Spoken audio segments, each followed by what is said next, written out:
Hi, and welcome to the Switch Podcast. I'm your host, Chase Savage, and today we have another special guest here to introduce themselves. Hello, my name is Rawlston Morton. I'm a senior here at the University of Evansville, and I'm participating in some work on the Switch film that we shot. It's been a couple weeks since we shot it now, so we're kind of in the end stages of production. But yeah, it was a lot of fun. Yeah. So I know you actually did some help with like setting up for the Switch. Like, how was that?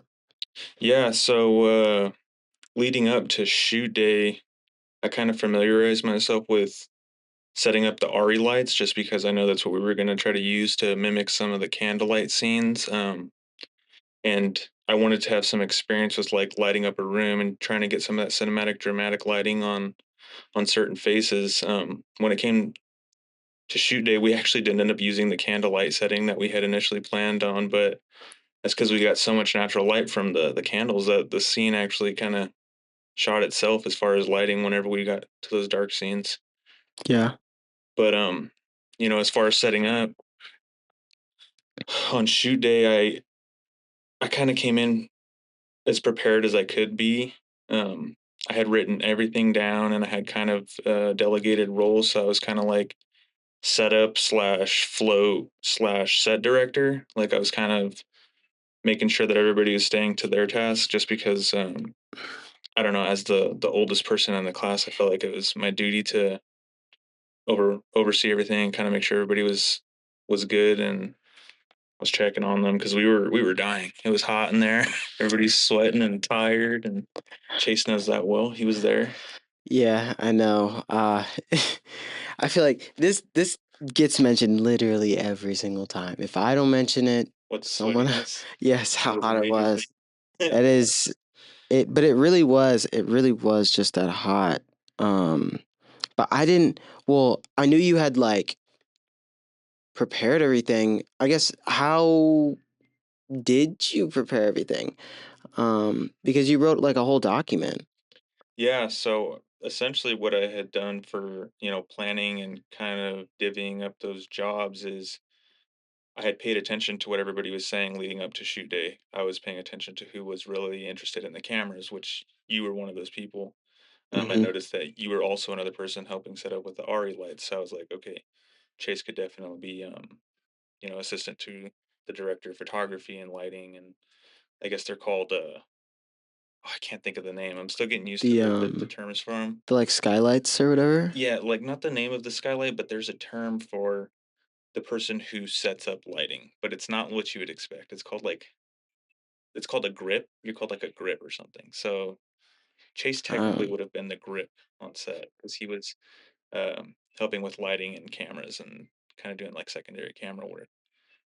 yeah. But as far as delegating those jobs, I just paid attention for the couple months leading up to the film, seeing what people were interested in and trying to attach them to roles that basically fulfilled any desire that they so had. You know what I mean?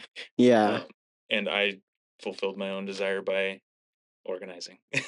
I like to organize. I like to streamline and keep things as efficient as I can. So I just played everybody to the strengths that I observed. Yeah, and I guess like where does that come from? Your like love of like organizing and managing people and things. Um, I just think I mean, it comes from obviously just my life and my military service. I was in the Marines, so I was used to delegating already. I'm used to helping keep things um, running smoothly. Like that's essentially what my biggest strength is. I believe is keeping everything smooth, streamlined, and trying to find ways to make things better and making sure that I'm like listening to the people around me. Like if somebody was not feeling well, we make sure that we're taking care of them.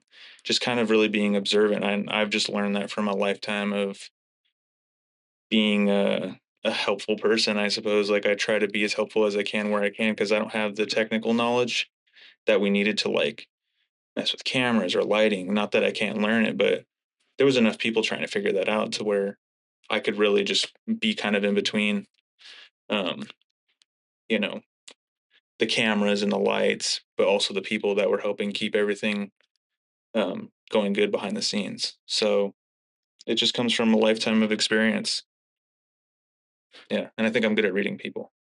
So Didn't think I didn't. I don't know. I was like so busy listening. Like it was. yeah, I know I'm boring to death over here with this talk, but um, one of the big key points that I kind of wanted to bring up was the fact that I recruited outside help to come help us with the movie, being one person. Not that it was like I brought in a production company or anything, but one of my really good friends from Ivy Tech Community College, he works for the news station over in Louisville. So he edits and shoots their morning news every single day. He has a Yeah. lot of experience, and he has a great taste in movies and cinematic lighting, and he's gonna go far in life. So whenever I told him about the class and the project, he was really intrigued. So I reached out to Tommy and kind of told him like, hey, he knows Hayden, so because he taught us both back at Ivy Tech, but Hayden Hmm. was more than happy to come help. And I kind of, was forwarding everything that we were talking about in class over to him. So he was in the loop, even if he was 2 hours away. He was reading the script and staying up to date and kind of coming up with ideas. So, the planning wasn't just me, it was him and I, because we wanted it to go as smoothly as possible. We wanted to build something that we could both kind of showcase in a portfolio because, we want to make money doing this. He not necessarily in film for me, but I love creative direction, and I think that I have good taste because of all the media that I've consumed in my life. Hmm. Um, and I would like to make more great things that I've so greatly enjoyed over the course of my life. So, and I know Hayden feels the same.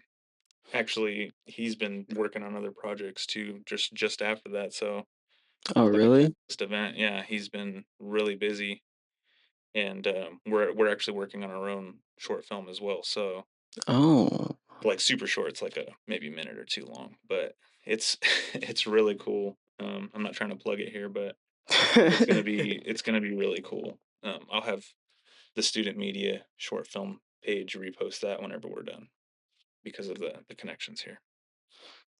Yeah. Is that so? Like, was this your first short film that you've worked on, or like, have you done others? Or So this is the first one that I've worked on, but like I said, I've consumed yeah, so much content, like as far as short films, independent films, beautiful foreign stuff, like yeah. Like, um, what kind of stuff would like, I uh, guess, is considered part of your like, like stuff that I enjoy. yeah, just stuff that you enjoy. Yeah. So there's a movie that I watched about a month ago that really got me thinking about this movie, not with what we could do with this movie, but more so like seeing the potential of working with like kind of a lower end budget. This movie is called Fallen Angels, and Mm-hmm. it's written by a Chinese director, and I will remember his name in the next 30 seconds. It's just because I'm on the spot, I can't remember it right now. Yeah. But his films are just, they're just beautiful. Like he knows how to use lighting that already exists to his advantage. Like, and even after this podcast here, I may even show you just a little 30-second clip to give you an idea what I'm talking about. But Mm-hmm. I just I use Letterboxd a lot, and I see kind of recurring themes of where to find the next like inspiration type of movie because I just enjoy them. Like I enjoy them so much. I love watching the colors and the music, the story. Like it is probably my most appreciated art form is watching films. So Yeah. I don't think that I could create anything of that scale on my own, but I think I can add to a project that's already kind of on the way, which is kind of what I was doing here. Is like, here's the project. What can I do? I can keep things running smoothly. I can delegate. I can bring in outside help who I know has experience with these cameras because he's already used all this black magic. He's very experienced with them and the lights. He knew everything. So I know how to connect people. and streamline processes, and that's kind of just the role I played with this film. So it is my No. first one, but it definitely won't be the last. Yeah, no, that honestly, like, that's one thing that's really surprised me. A lot of the people, like, it's been their, like, first short film or like first time on a project like this, and I think everybody's done such like an amazing job. Um, so I'm gonna ask you this question, and I've asked everybody else this, like, what is your reason for doing this, for being a part of the Switch, you know? What's my reason for being a part of the Switch? Yeah. Well, I think mostly I want my whole reason for doing the Switch mostly was because I want the other students in the class who are interested in film and creating things to have something that they could be proud of. Like, not, and that's not necessarily speaking for myself, but I've kind of established myself as a static graphic designer, so I don't really work in like film and video, Hmm. and I'm okay with that. I will get there eventually to where I want to kind of work with editing and video and stuff like that. But Yeah. at this point right now, I just wanted everybody to feel proud of the movie at the end of it. I wanted us to be able to tell a story with limited budget, limited personnel, tough times like a sweaty house, you know what I mean? Limited power because we were having battery issues. It was just Yeah. kind of trying to see how we could be, you know, how we could overcome the adversity that was presented to us, because as much planning as we did, we still ran into a lot of issues, but that's just part of life. And I wanted everybody to come away from it maybe a little inspired to where they can continue creating things that are great like that. Um, and I hope that, the other students feel the same. Yeah. I think a lot of the other students, they probably, I feel like they do. From the ones I've interviewed, obviously, like, they've been very like very ecstatic, from like especially the actors. I also interviewed Elijah and Kennedy, Mhm. and they were, yeah, Yeah, I have to give my applause to um, Elijah with the A for his amazing acting as well. yeah, Shout out to Elijah; he's very talented, and he kind of inspired me in the sense of I don't know, diamond in the rough, I guess. Like, I wouldn't have assumed that somebody that went to this school would be so like talented. He's at that level where I think he could make a really great career as an actor. So I agree. I I'm agree. behind him, and I'm glad that we made connections with him too, because I think Hayden and I would even consider having him on another project eventually, just because we really like how he works. And he was a very humble and appreciative person. He didn't complain at all, even though we had a lot of technical issues. Yeah, So I really appreciated that. He's definitely somebody I would work with again. I mean, everybody on that set. Shout out to the sound team. Sophia, I believe is her name. She was yeah, legit. yeah. No, especially the sound team. They did a really great job. I mean, I don't know. I didn't have any issues at Yeah. all. Like, there was, I remember there was that one time that that it was like super quiet, but I think it was just because we were focused. Hmm. And then she was like, what did she like yelled the phrase, whatever it was, What right before you shoot, like quiet on yeah, set. yeah.